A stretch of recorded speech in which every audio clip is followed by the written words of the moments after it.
All right, Shabbat Shalom, Shabbat Shalom. which is peace on our holiest day of the year. This is Yahweh's atonement. Yahweh Elohim has set a way for the children of Israel to be reconciled, and not just the children of Israel. Everything began with the children of Israel, but then, of course, these things were opened up unto other nations, and it gives a way for man to be back in his original state with Elohim as much as possible. We have the we have a whole period of holy days. The way that Yahweh deals with things in the beginning of his year, we have a set of holy days, and then there's a space, and then a holy day in the middle, and then toward when we hit that 7th month, then we have several holy days in it as well. So this is a busy month for us. But Yahweh is a righteous and just Elohim, providing a way for us to atone for our sins. And then after that, he has a full week gathering of party and festivities of all of these things. And why would you not party after you have gotten yourself back in the right place with Yahweh, your Elohim? And not only Yahweh, Yahweh is the maker of man, and Yahweh also decrees that we are to make things right with our brothers and our sisters as well. The nation of Israel began as a family. That family then grew into a nation. We have gotten to the point where we are so individualized that we have forgotten that Israel was a family first, then a nation. So it's those family situations that Yahweh wants us to get closer to and deal with, because it's that grew into a nation. We can't just be a nation without dealing with those family issues. And we understand with inside of every family, we know we have every kind of character in families, and you have to deal with these kind in the family, those kind in the family. Nobody's family has one type of individuals and they all act like that. There's not one family on the earth that's made that way. Everybody got at least one crazy uncle. Everybody got, a religious auntie who will cuss you out after one sip of cognac. We all have those things. Well, that's a family. We learned the family. We have our ups and downs with the family, and as long as those individuals want to be family, we deal with it. But we also have those family members that don't want to be family. And we have to recognize those things as well. But we have to deal with that according to the way Yahweh has decreed for us to deal with that. So let's begin tonight's atonement sermon in Leviticus chapter 23. And we're going to start that at verse 26. Leviticus 23. And start that at verse 26. We're going to read verses 26 through 32. And Yahweh spake unto Moshe, saying, Also on the 10th day of this 7th month there shall be a day of atonement. It shall be an holy convocation unto you, and you shall afflict your souls, and offer an offering made by fire unto Yah. And you shall do no work in that same day, for it is a day of atonement, to make an atonement for you before Yahweh, your Elohim. Right, and he has these things set in order. So you have more people a lot of times paying attention to Passover, believing that is the holiest day of the year. There's a reason why Yahweh has this atonement at the end. To have those sins atoned for is a totally different thing. That's why that's not at the beginning of the year. Go ahead. For whatsoever soul it be that shall not be afflicted in that same day, he shall be cut off from among his people. Now, you will have some that deal with this being afflicted as just man not being able to do anything and just not working. So you have some that on this day, it's not a fast for some people on the Day of Atonement. Some people just say the fact that they're not working is an affliction for them. Go ahead. And whatsoever soul it be that does any work in that same day, the same soul will I destroy from among his people. So, because when you read this law, it's talking about being afflicted, but it doesn't specifically go right into fasting. It's talking about afflicting your soul. Go ahead. You shall do no manner of work. It shall be a statute forever throughout your generations in all your dwellings. The main thing we keep hearing that Yahweh wants us to sit still. When we are afflicting ourselves, this means that we are separating ourselves from the desires of our own bodies and our own minds. And the thing that we seek pleasure in the most is food. We eat when we're not even hungry.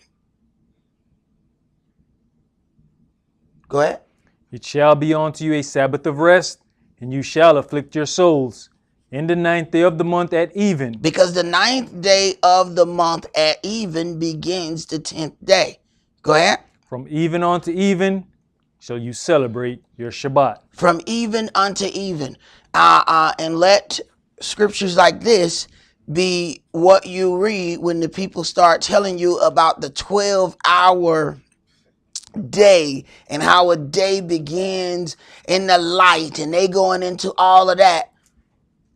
He gives you point blank instructions from even unto even. So there's no question as to when a day begins and when a day ends. Not according to this book.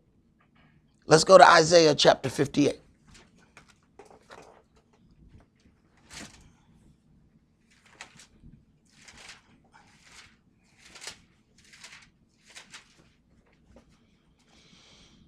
Isaiah chapter 58 and verse 1. Cry aloud, spare not, lift up your voice like a trumpet, and show my people their transgression, and the house of Jacob their sins. Right. These are very uncomfortable places that Yahweh puts his servants in. You know, a lot of times people want to be servants or they call themselves to be teachers. And you can tell the difference between somebody who called themselves to be a teacher because they teach only the nice things and things that will get as many people as they want to gather with them. When Yahweh chooses a servant, he make that servant say some stuff that upset people before he even formed his lips. Cry aloud, lift up your voice like a trumpet. So don't go in there and whisper this. Show my people their transgression. You understand what kind of difficult position it is for you to show somebody their transgression?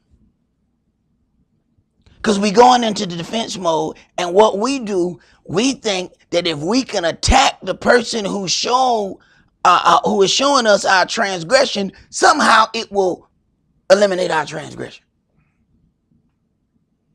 So if I can just mention something that I think they did wrong, then somehow in our mind, it erases our wrong. Go ahead. Yet they seek me daily and delight to know my ways, as a nation that did righteousness and forsook not the ordinance of their El. They ask of me the ordinances of justice. They take delight in approaching to Elohim. Wherefore have you fasted, say they? Wherefore have we fasted, say they, and you see it not? Wherefore have we afflicted our souls? This is the common denominator. You have some people that are teaching, and they said that atonement is just about not working. But we keep seeing this afflicting our soul, and you find that connected with fasting every time you read it. Go ahead. and you taketh no knowledge. Behold, in the day of your fast you find pleasure, and exact all your labors. Right. So then what we're going to do, we separate this from any other day. If it's a holy Shabbat, it's already separated. It's one of Yahweh's holy days. But then he says, you shall do no work. There, in some, it says no servile work. That's work you get paid for. Now, this day, he said you do no work. Because what we like to do is do work so that we can make the time pass. But this is the time that we should be focusing on our walk with Yahweh, our Elohim, and the things that we might have come short of in this walk. And within that daily fast, within that 24-hour period, you may have something come to your mind several times. When it comes, go pray. We don't have to get one big long prayer and you might have 20 short prayers. When it comes to you, hit your knees. During that entire time we are fasting, we are afflicting our soul. This is a time that Yahweh may be found. We need to pray those necessary things. This is why we examine our heart, examine our families, and the things that are going on within our house, so that when we hit our knees, we're praying for the right things. Go ahead. Behold, you fast for strife and debate, and to smite with the fist of wickedness. You shall not fast as you do this day, to make your voice to be heard on high. Is it such a fast that I have chosen, a day for a man to afflict his soul? Is it to bow down his head as a bulrush, and to spread sackcloth and ashes under him? Will you call this a fast and an acceptable day to Yah? Everybody sees that. You put on sackcloth and ashes and everybody know that you are fasting. This is what our people would do when they wanted to display their hurt about a situation and display their care about something. Something happened, they took off their good clothes and they put on sackcloth. Sackcloth is like a burlap sack that you carry potatoes in. It feels absolutely horrible. They are afflicting themselves by putting on sackcloth. Then disfigure the look of themselves by putting ashes upon them. So then that takes away the vanity of man. Then there's a fast. But he said, when you did this thing, you have called attention unto your fast, that now everybody knows that you are fasting. He says, when you fast, don't disfigure your face like the hypocrite so everybody know you hungry. You should walk around frowning so somebody can say, what's wrong with you? Oh, I'm fasting. You know, I'm just getting closer to the Most High. What they need to know that for? Then you get your reward. You get your reward from men. Go ahead. Is not this the fast that I have chosen? To loose the bands of wickedness, to undo the heavy burdens, and to let the oppressed go free, and that you break every yoke? Is not this the fast that I have chosen? To loose the bands of wickedness, to undo heavy burdens, and to let the oppressed go free, and that you break every yoke? So Yahweh says his fast should be a glorious thing, not a big burden. Go ahead. Is it not to deal your bread to the hungry, and that you bring the poor that are cast out to your house? When you see the naked, that you cover him, and that you hide not yourself from your own flesh. Then shall your lights break forth as the morning, and your health shall spring forth speedily. Right. When we see, like we talked about earlier, when we see the homeless person, we don't have to ask what they need. We can see what they need.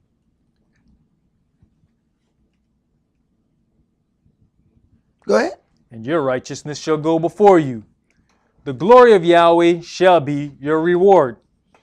Then shall you call, And Yahweh shall answer. Uh-huh. You shall cry, and he shall say, Here I am. You understand? When we deal with things right, when you go back into like the book of Judges, and it goes through all the captivities, the various situations that Israel got into after we walked away from Yahweh's law, and he brought nations to come and invade us.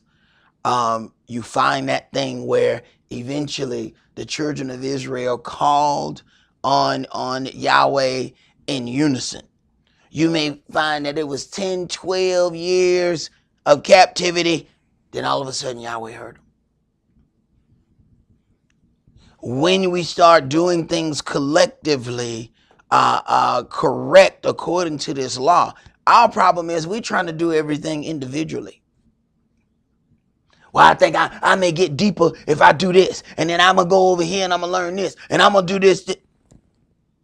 When Israel got right collectively, then all of a sudden Yahweh heard them. See, we're trying to get Yahweh to hear us so much individually that we forget that there is also a family of Israel that has to be dealt with. This is why we do whatever we can do to allow that word to go forth, so more and more of the children of Israel that are of the family, even though they may be estranged from the family, have an opportunity to hear Yahweh's word. Because when we talk about deliverance as a people, that won't be according to our little individual prayers. Go ahead. If you take away from the midst of you the yoke, the putting forth of the finger, and speaking vanity, and if you draw out your soul to the hungry, and satisfy the afflicted soul. Satisfy the afflicted soul, draw out your soul to the hungry. Go ahead. Then shall your light rise in obscurity, and your darkness be as the noonday. And Yahweh shall guide you continually, and satisfy your soul in drought, and make fat your bones, and you shall be like a watered garden, and like a spring of water, whose waters fail not. Mm-hmm. And they that shall be of you shall build the old waste places. You shall raise up the foundations of many generations, and you shall be called the repairer of the breach, the restorer of paths to dwell in. If you turn away your foot from the Sabbath, from doing your pleasure on my holy day. If you turn away your foot from the Shabbat, from doing your pleasure on my holy day. There's some, man, you can look up, and people have all kind of things planned for the Sabbath. And at the same time proclaim that we are in the knowledge, that we understand that we're in the walk, and you look and they have all kinds of plans. We're not talking about a situation that came up or something like that. No, we're talking about real plans. Folks sending out invitations for things that they're going to do on Yahweh's holy Sabbath, knowing the sun ain't went down. I remember some people that I used to go to church with, all of a sudden you can tell when they started hearing a different doctrine and started learning from different people. It was always what Yahweh said, here, even to even. All of a sudden, we got invited to a shindig, and it started at 6. What's 6 o'clock? Well, you know, the Sabbath, at 6, the Sabbath is over. Who told you that? Well, they start listening to some other people. And that was another thing, because, hey, at a certain point of the year, it get dark at 6. Okay? All right. Now, 6 o'clock would be valid if it get dark 6 o'clock in the wintertime. This wasn't winter. So now they're going to take winter Sabbath, and they made it summer Sabbath. Hey, we got 3 more hours. Well, I mean, it was 6 o'clock in January, February. What they got to do it right now? So they're just going to move that and put it over here and pass out invitations. Didn't even wait to get out of church. passing out invitations in the church. You playing, right? You playing? I mean, I got to be getting punked. Is Ashton over there behind it? Because this can't be Ashton. Come on, bring the camera out, man. Stop this. I must be getting punked. Right. And these are people who have been in the Word much longer than I. Go ahead. And call the Sabbath a delight, the holy of Yahweh, honorable, and shall honor him, not doing your own ways, nor finding your own pleasure, nor speaking your own words. Mm-hmm. Then shall you delight yourself in Yahweh. Because at that point, you are making a heartfelt attempt at seeking Yahweh, your Elohim, with your whole heart, soul, and might. He don't ask for all your days. He ain't ask for but one. Go ahead. And I'll cause you to ride upon the high places of the earth, and feed you with the heritage of Jacob your father. For the mouth of Yahweh has spoken it. The mouth of Yahweh has spoken it. But there are certain things that the children of Israel have somehow believed that we need to hear directly from Yahweh's mouth. We're not going to hear it from anybody else. Let's go to Psalms chapter 35.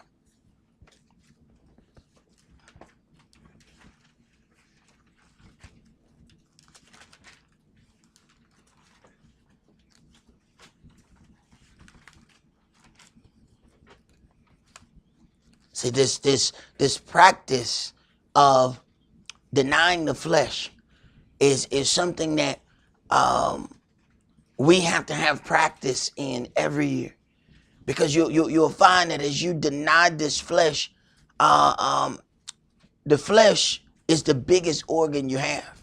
It's not something that we would actually consider an organ, but the flesh is an organ. Your entire body is wrapped in this. And the flesh will try to take care of itself. You're going to find several times within the 24-hour period, you're going to get hungry. You're also going to find, as you deny the flesh, the desire goes away. But there's going to be some times within that 24-hour period that the flesh is going to start running some games on you. If you don't eat right now, we're going to die. This is your flesh talking to you. Hello, is this thing on? Hey, you up there with the kufi on. You. Look, this is your flesh talking to you. How long have I been your flesh? Have I been with you your whole life? Would I lie to you? Yes! You have lied to me constantly. Go ahead, bro. Psalms chapter 35 and verse 1. Plead my cause, O Yahweh, with them that strive with me. Fight against them that fight against me. Right. See, your flesh will tell you all kind of stuff. You see them people over there, they're looking at you funny. Where? Right there. Right where? Right there. You talking about Eliel? Yes.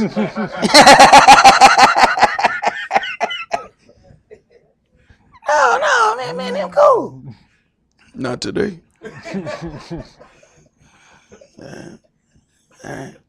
Go ahead, bro. Take hold of shield and buckler, and stand up for mine help. Draw out also the spear, and stop the way against them that persecute me. Say unto my soul, I am your salvation. Let them be confounded and put to shame that seek after my soul. Let them be turned back and brought to confusion that devise my hurt. See, you don't really know what situations Dawid had to go through to push him to write certain things. But you find out within those writings, whether he knew it or not, there was prophecy all in there concerning Yahshua and the things that Yahshua would go through. So being that Yahshua was called the son of Dawid, there are certain things that Yahweh made him go through. He then writes prophetic poems and songs about the things that Yahshua is going to go through many generations after him.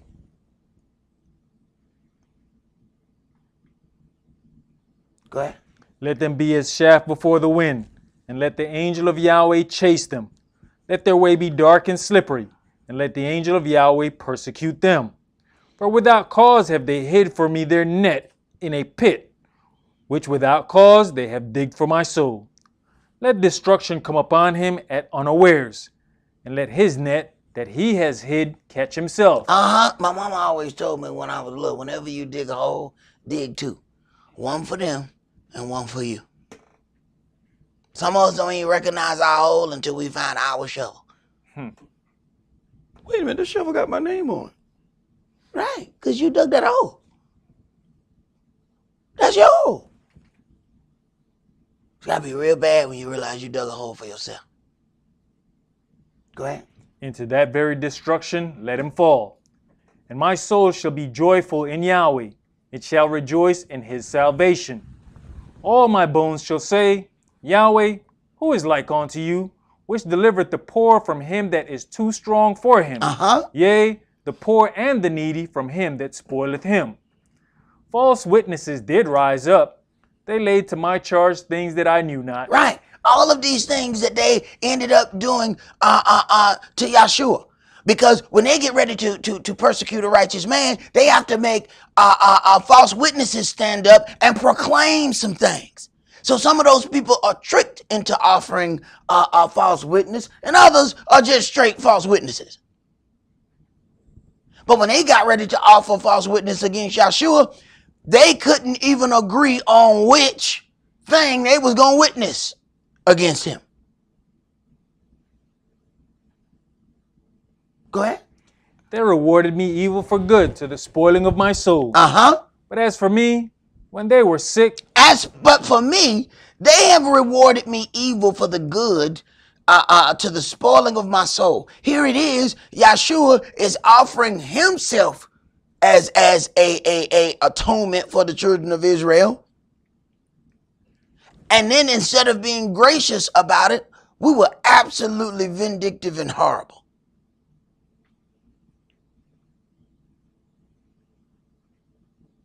But as for me, when they were sick, my clothing was sackcloth.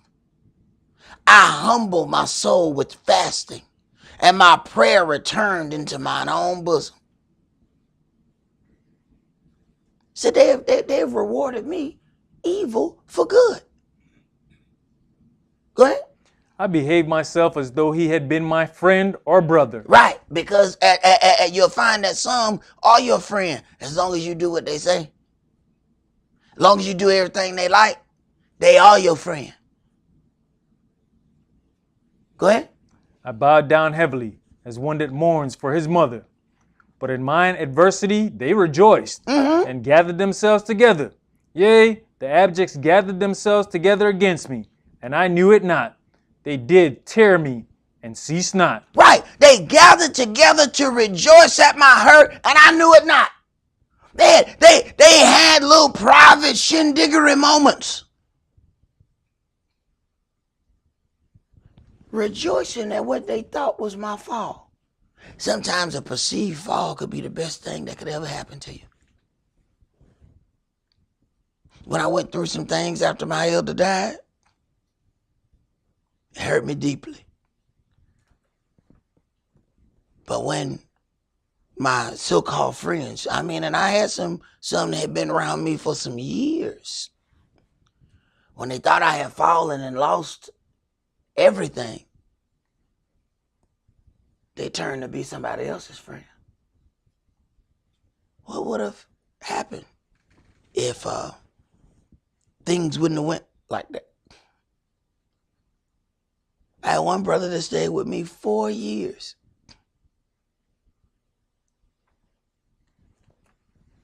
Had those things not happened,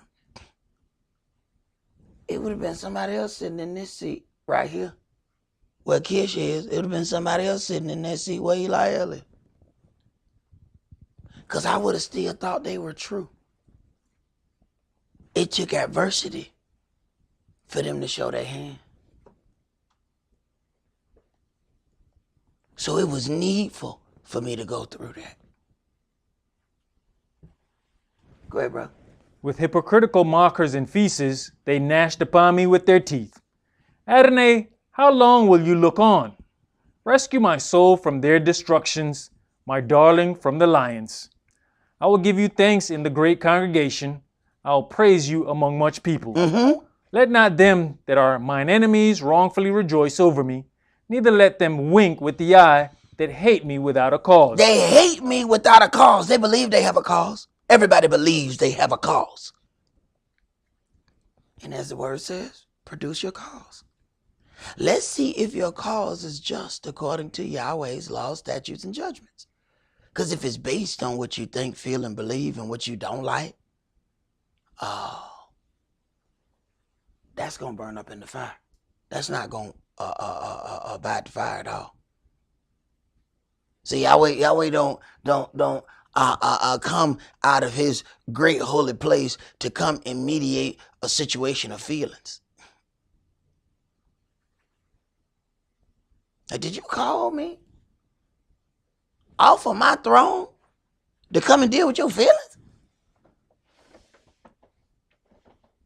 Go ahead, bro. For they speak not peace, but they devise deceitful matters against them that are quiet in the land. Yes, they opened their mouth wide against me and said, Aha, aha, I have seen it. Right. When they finally got Yahshua, they went by and punched him in the face and then said, prophesy who hit you. They spit on him, made a crown of thorns and put it on his head, said, oh, here go your crown, king. And let the thorns just pierce his face.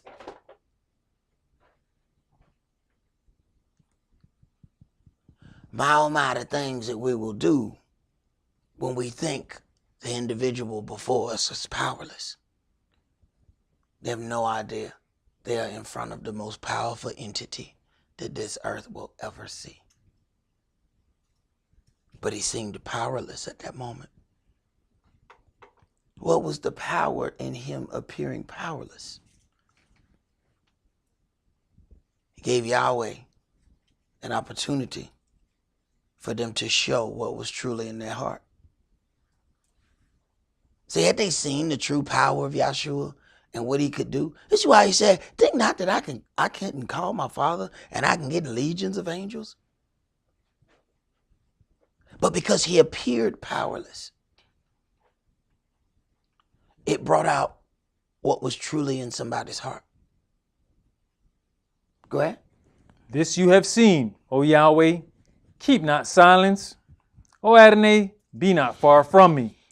Stir up yourself and awake to my judgment, even unto my cause, my Elohim and my Adonai.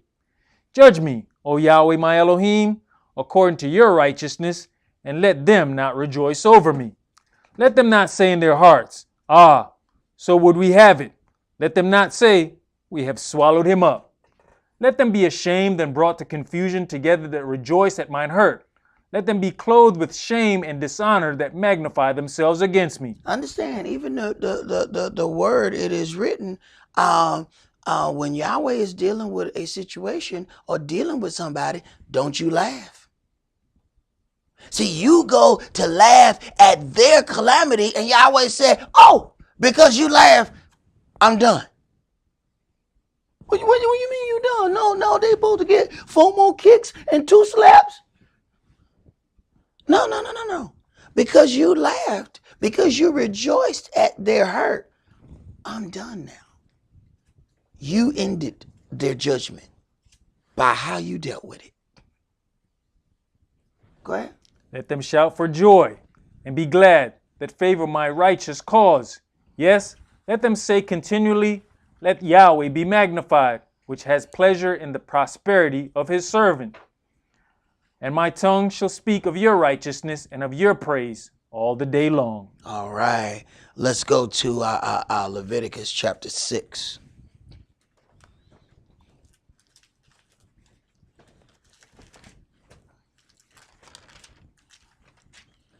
As the word says, if you resist the devil, he will flee from you.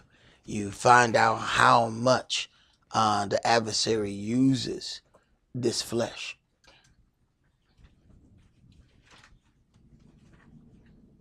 And when you're just succumb to the will of the flesh will desire two opposing things at the same time.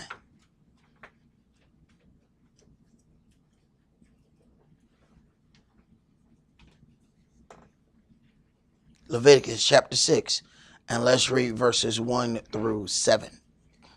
And Yahweh spake unto Moshe, saying, If a soul sin and commit a trespass against Yahweh, and lie unto his neighbor in that which was delivered him to keep, or in fellowship, or in a thing taken away by violence, or has deceived his neighbor. Or has deceived his neighbor. It doesn't matter how you deceived him. If you made him to believe one thing, but it was really something else. Well, I didn't lie per se. I wasn't a liar. I lieth. What? Well, I let them believe. Oh. Go ahead. Or have found that which was lost, and lieth concerning it, and sweareth falsely, in any of all these that a man does, sinning therein. Right. See, we think that atonement, I see that there's a lot that believe that atonement is just a personal situation between us and Yahweh. Yahweh created a man. So how can the atonement just be about you and Yahweh? What about his creation of which you are a part of? Atonement has to do with his creation as well. Go ahead. Then it shall be, because he has sinned and is guilty, that he shall restore that which he took violently away, or the thing which he has deceitfully gotten, or that which was delivered him to keep, or the lost thing which he found, or all that about which he has sworn falsely.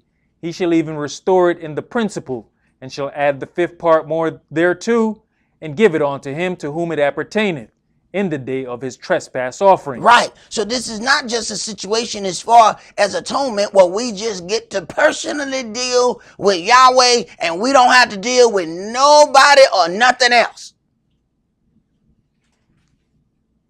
We have to make those things right with our brothers as well. We have to make those things right with our sisters as well. Oh, we trash those atonement. Why you think the word says, before you bring your gift to the altar, lay your gift at the altar. Go find your brother or sister. Reconcile that situation with your brother and your sister. Then come back, pick that gift up, and then offer it. Oh, otherwise, you blemish your own offering. You blemish your offering by knowing there was a situation and deciding. And this is where the flesh comes and convinces us. You don't need to do nothing with that. You were wrong, but they were more wrong. This is flesh. I know you. They don't know you like I know you. It's just us, me and you forever. Right. Go ahead. And he shall bring his trespass offering unto Yahweh, a ram without blemish out of the flock, with your estimation, for a trespass offering unto the priest. And the priest shall make an atonement for him before Yahweh, and it shall be forgiven him for anything of all that he has done in trespassing therein. And it shall be forgiven him for anything of all that he has done in trespassing therein. Let's go to Exodus chapter 22.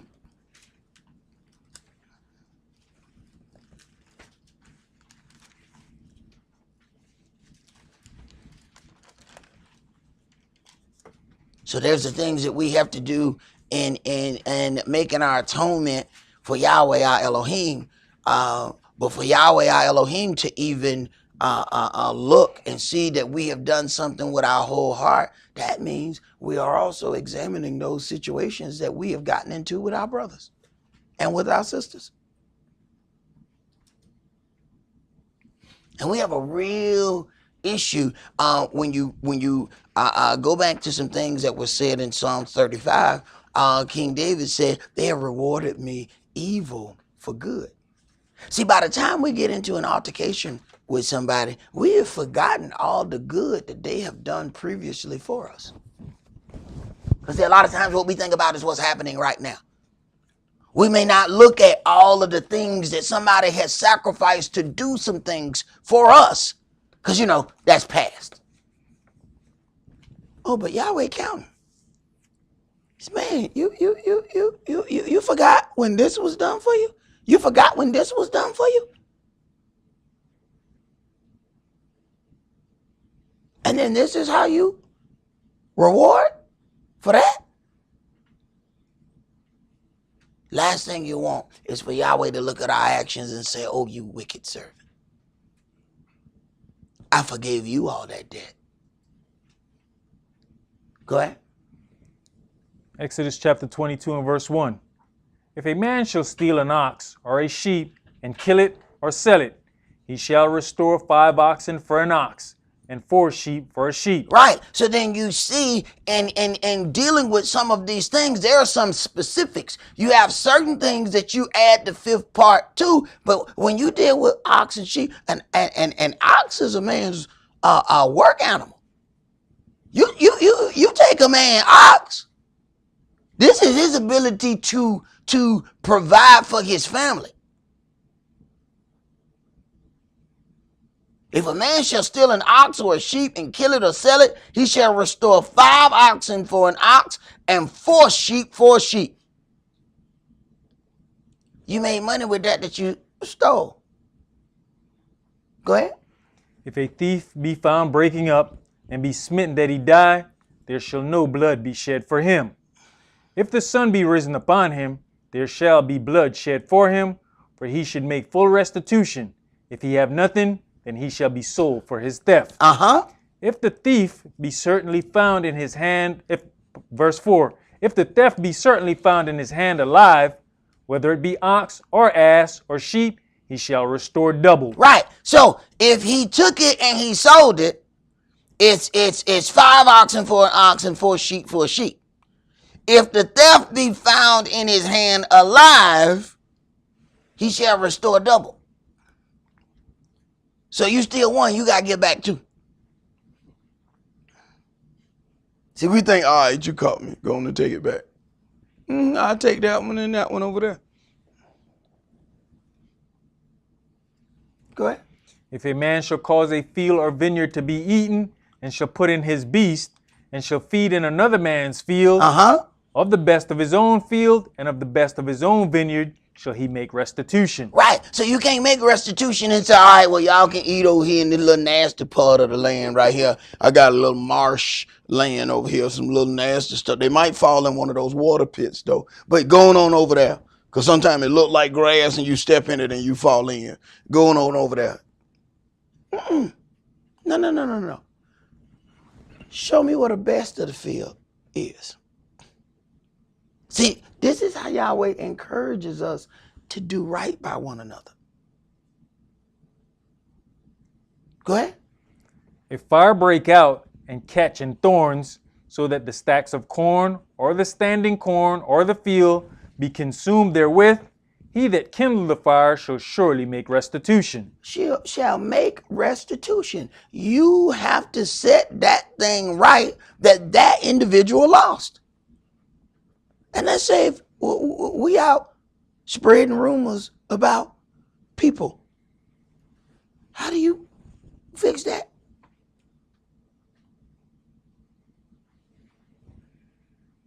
You got to make restitution for that.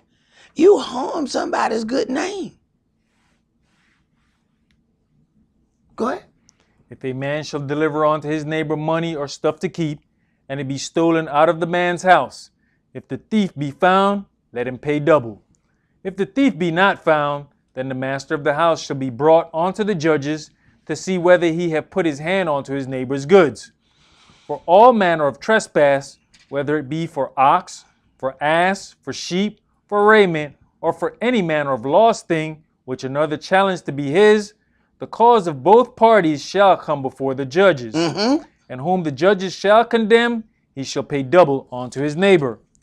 If a man deliver unto his neighbor an ass, or an ox, or a sheep, or any beast to keep, and it die, or be hurt, or driven away, no man seeing it, then shall an oath of Yahweh be between them both, that he has not put his hand unto his neighbor's goods, and the owner of it shall accept thereof, and he shall not make it good. And if it be stolen from him, he shall make restitution unto the owner thereof. Right. So then you have different things here, between how this thing either got damaged, lost, or stolen. And there's different parts of Yahweh's law that deals with those things.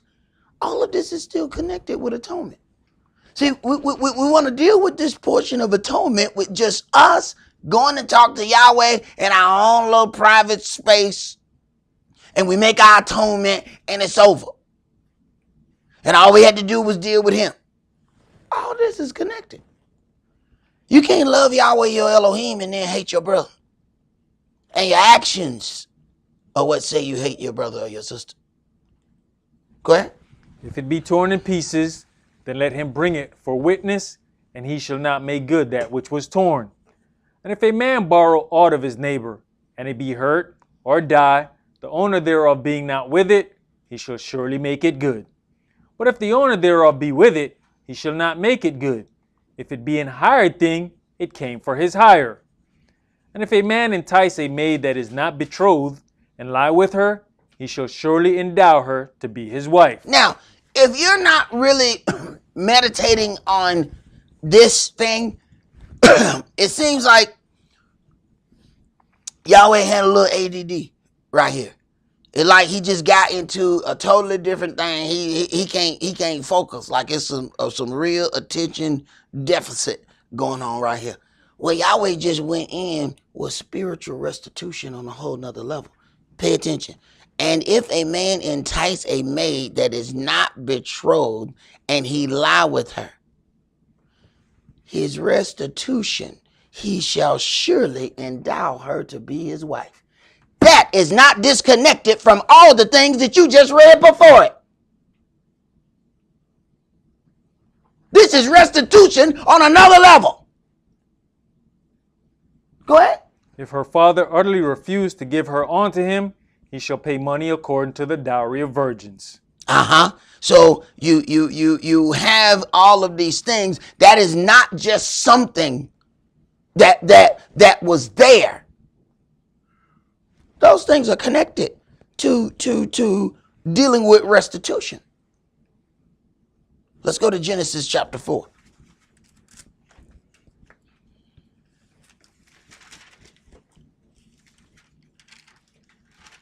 First couple of times I read that, I always thought it was out of place. Why is he going to a man with a virgin? And he was just, before he was talking to the 5 oxen. And you sit there and you understand, oh, no. He's dealing with restitution. Because, see, the man enticed the woman. See, that's when we put on our slickest silk suit. Come here, baby. No, I just want to talk to you. Yeah, no pressure.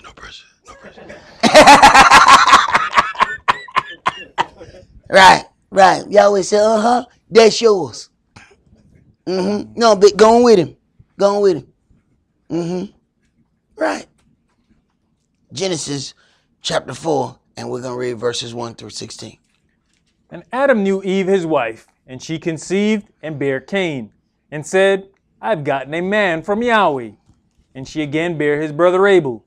And Abel was a keeper of sheep, but Cain was a tiller of the ground. Right. So Abel was a keeper of sheep. Cain was a tiller of the ground. So you look at these things, and at first it just looks like a situation of one deals with one thing, the other deals with something else, and they brought the things concerning what they worked with. Go ahead. And in process of time it came to pass that Cain brought of the fruit of the ground an offering unto Yah. And Abel, he also brought of the firstlings of his flock and of the fat thereof. Abel brought the firstlings of his flock. Cain brought fruit of the ground. Now, how much he had already picked and ate from that fruit. And then he gave Yahweh his refuge. Abel brought the firstlings, the first of his increase. That's what he gave unto Yahweh. He says, Yahweh says, love Yahweh thy Elohim with all thy heart, soul, and might. So he brings the firstlings. Go ahead. And Yahweh had respect unto Abel and to his offering. But unto Cain and to his offering he had not respect. And Cain was very angry, and his countenance fell. Now, who's angry? Cain. Cain's angry. Yahweh not angry. Yahweh did not have respect unto his offering. But Yahweh wasn't angry with him.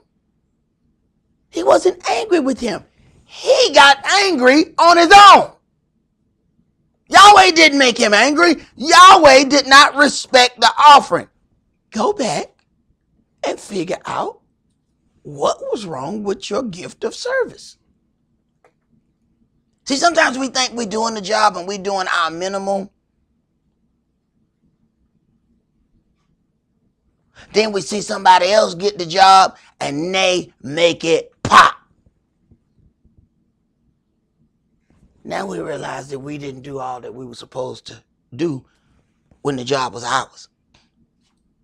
Go ahead, brother. You know, Yahweh even tells us, even when we enter into the land, what we're supposed to do when gathering the fruits and all that.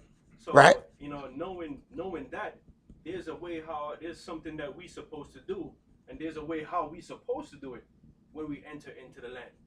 So, like you say, for him not knowing, then, you know, he should have just humble himself so he can figure out why was this man's offering accepted and mine wasn't. But instead of trying to figure out why this was accepted and this wasn't, I'm just going to attack the person whose offering was accepted. Instead of figuring out why I was not respected. Go ahead. And Yahweh said unto Cain, why are you angry? Why are you angry? I ain't angry. Why are you angry? Understand the kind of power. Understand what we're dealing with here. We're talking Adam, Eve, Cain, Abel.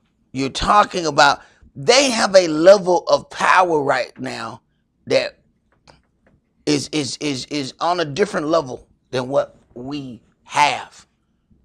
So when he asks, why are you angry? There's some things that he should understand. Go ahead. And why is your countenance fallen? If you does well, shall you not be accepted? And if you does not well, sin lies at the door. If you do well, shall you not be accepted? Should I not have accepted your brother's offering? It was done right. So that means at this point, Yahweh is expecting him to know what's the problem. What you brought was not acceptable. If we just do any old kind of labor, is Yahweh forced to accept that because that's what we brought? If we didn't bring our A game, he'd take that back. Go ahead. You know, even in a situation where Yahweh looks at his countenance and say, yo, why are you angry? He might not have seen his own countenance or even understood his countenance. But you come in with this anger. Now imagine if Yahweh also came angry because of the offering that you gave. Man, he would have killed you right on the spot. But you know what's interesting? Yahweh from a different point of view saying, why are you angry? He could very well be at that point. I ain't angry. You know, people tell you in a minute, I ain't mad. Smoke shooting out their nostrils. I ain't mad. But you look like a bull. You know what I'm saying? I don't know if you're about to charge at me or what. You saying you are not angry.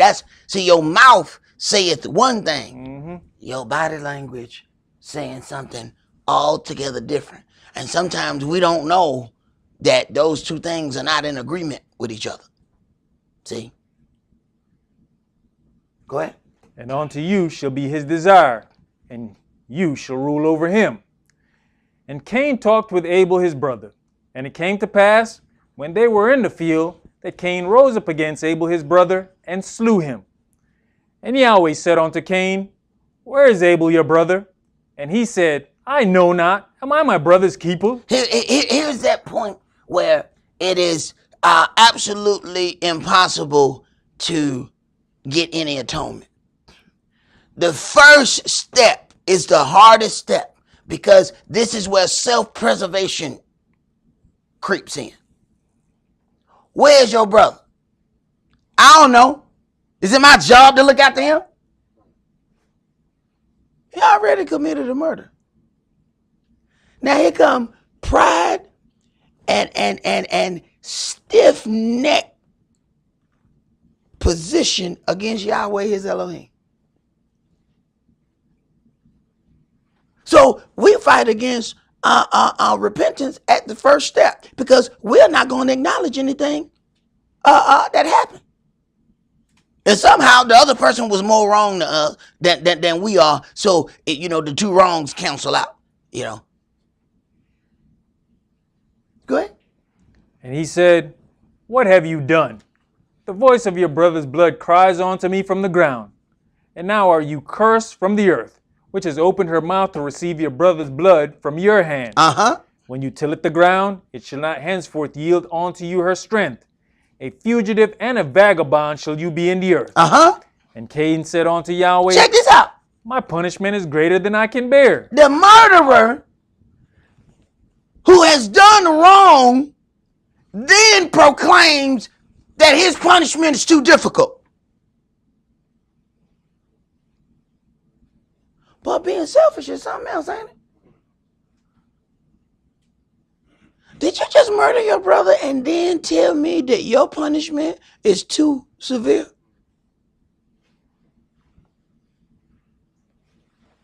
You know how deeply selfish you have to be to stand before Yahweh and after you have killed his creation, and then tell him that he punishing you too difficultly? You know how deeply selfish you have to be? Go ahead.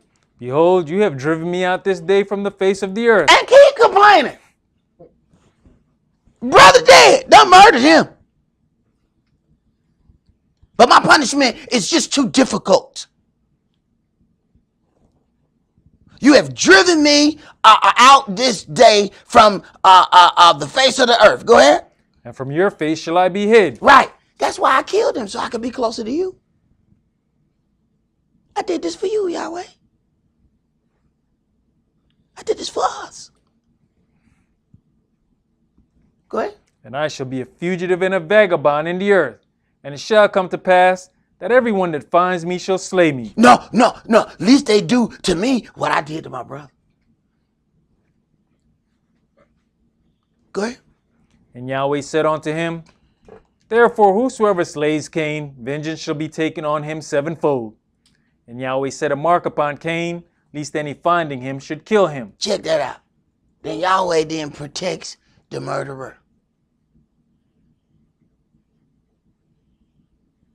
So while they complaining about what they going through, another life is ended.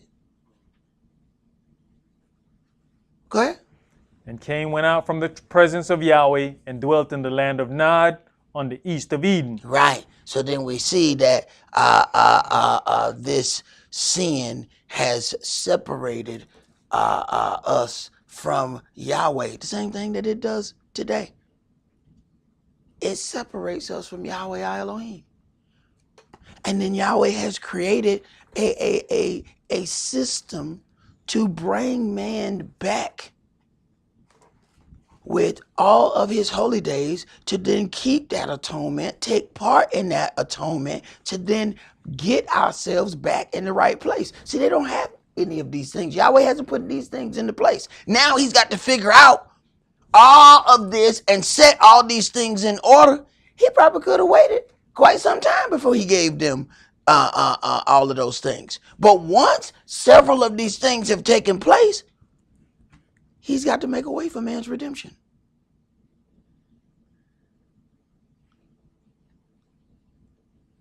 But let us hear the conclusion of this matter. Let's go to 1 John chapter 3.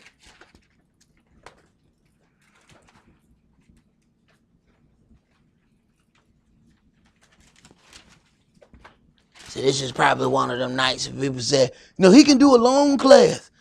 Make it long. You can do 26 more scriptures. No, we're not. Now go somewhere and think.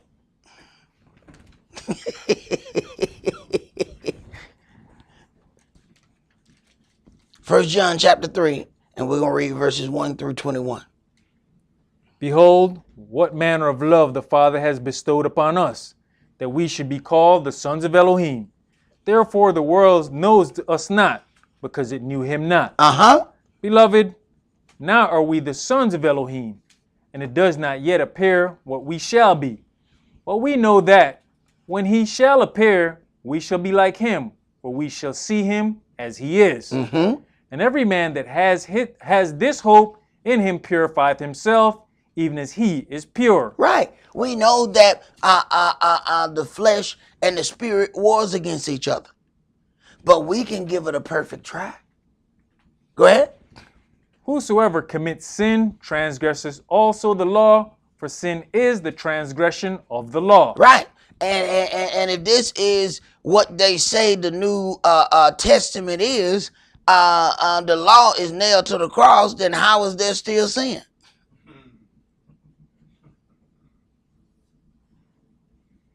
Go ahead.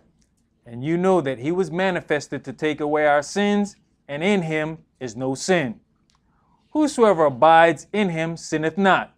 Whosoever sins has not seen him, neither known him. Whosoever abides in him. See, we got to stay and walk in it. And then if we then sin, if we are able to go through all the steps of atonement, then we what? We renew ourselves. We get renewed. Do we deal with that right? If not, we're still carrying the same sins from last year over to this year. And then the sins from the year before that over to that year. And so on and so on. That's a problem. We all come short of the glory of the expectation. But what if all your stuff is still being stored in the backpack and everybody else's stuff is getting thrown away? Then we get to the ship off point and you got all this damn luggage. So what is that? I don't know. They gave it to me. Had my name on it. Well, open it up. Hey man, them all your sins. Why the hell you still got those? Why you still got those? Did you go through your atonement? Because why do you have this luggage here? And nobody else got no bag.